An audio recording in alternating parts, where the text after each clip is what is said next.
21号上午，立法委员陈廷辉伫咧安定区的保安宫准备要骑铁马来继续宣传公投的活动。当日市员林志聪嘛甲太太余祝清做伙甲立委要准备对安定骑到善化、山上，佮有新化来进行公投的宣导，并伫咧出发进前来向保生大帝上香来祈福。阮甲咱志聪议员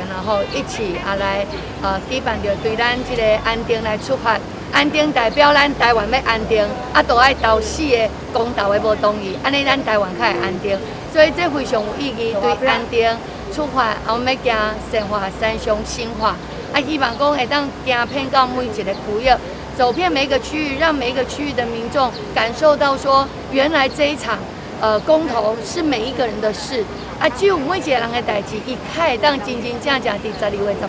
18出来投票。迄种的意志，才会当结合起来。立委透过骑脚踏车的方式，会当更接近市民朋友，希望透过一边运动、一边宣传的方式，让经济民众会当了解公投的内容，并呼吁全国的民众一定要伫12月18号当日出来投票，守护台湾。台南新闻刘品言采访报道。